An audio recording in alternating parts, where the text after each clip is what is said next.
Alright, so I genuinely thought I blew up my Corvette Z06.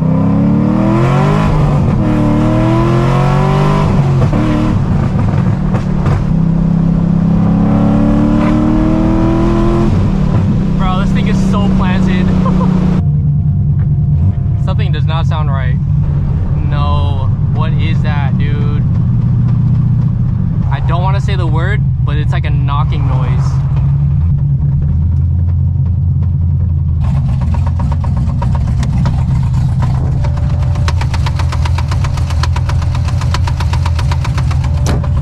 Bro, we did not. I did not just do that. I cannot believe this. That is not what I think it is.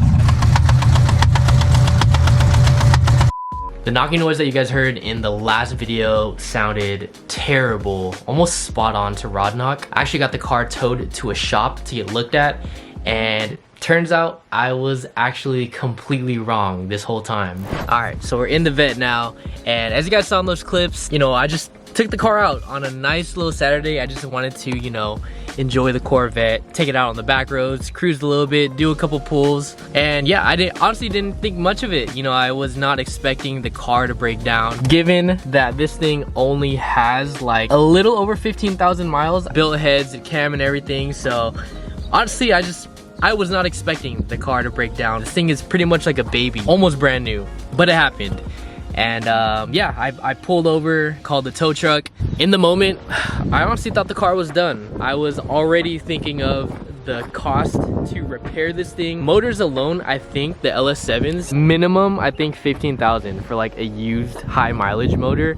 If you're going into like a built motor and everything, 20,000s at least, maybe even up to $30,000. So I was already just like thinking in my head, like, dude, there's no freaking way I just did this to my LS7. My mind was spiraling. I was already just like, dude, that is so much money. But honestly, the best case scenario, I guess you can say as close to best case scenario, happened with this car, and it indeed was not rod knock, guys. So the vet is back. It is back healthy as ever. Huge shout out to the boys over at Omni Motorsports. They took care of my vet. They diagnosed it and everything. They actually threw the car on the dyno. I'll go ahead and put some clips in right here.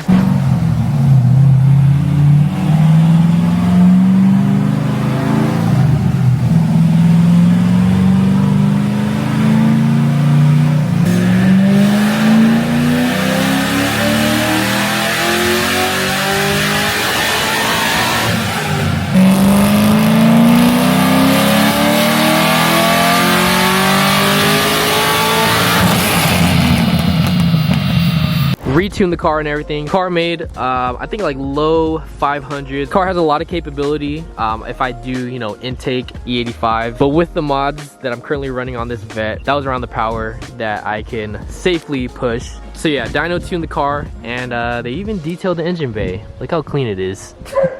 This engine bay is freaking spotless.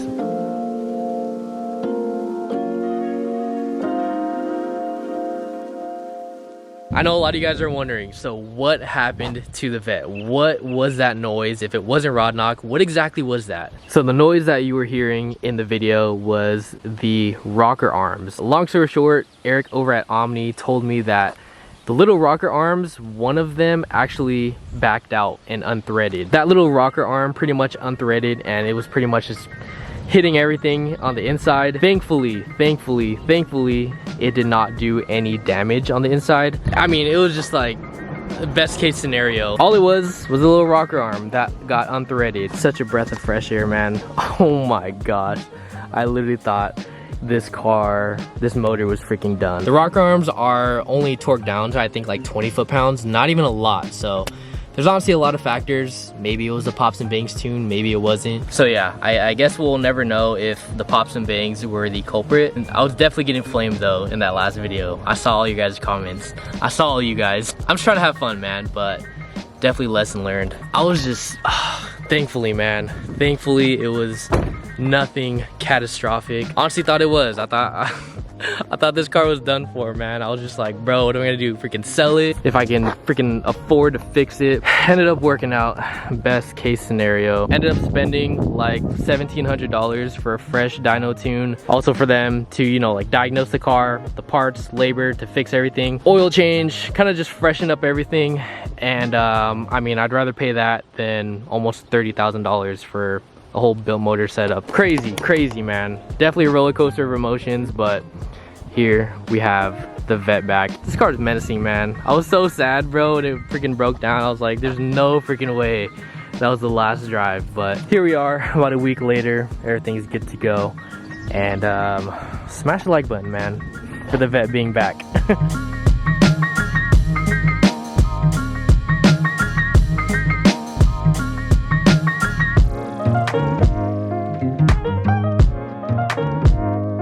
But yeah, that's enough talking, man. That's enough yapping. Let's just go and start this thing, and I'll let the car sing for itself. Damn, bruh, that dog's so mad for. You're definitely not gonna like this. We're so back, man.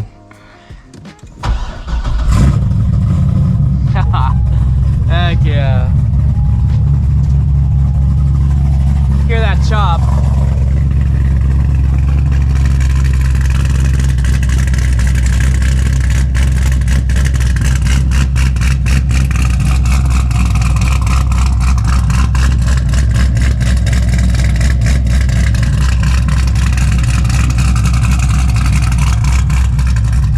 No more knocking. Sounds so good, dude.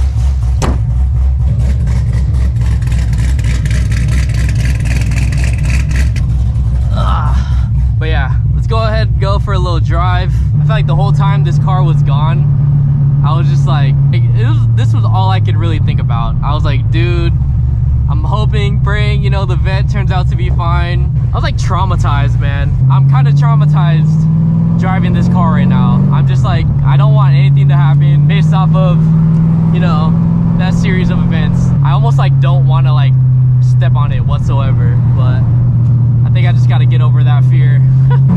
But car feels smooth. Damn, sounds good.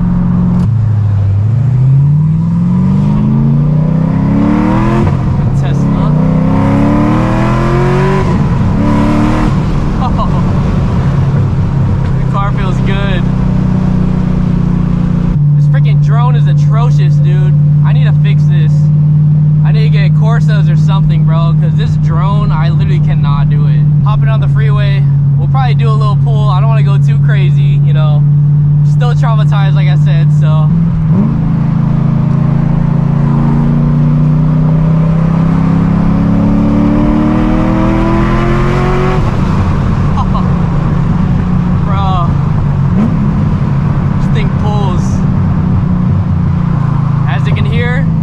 No more pops and bangs. I'm sure a lot of you guys are happy about that.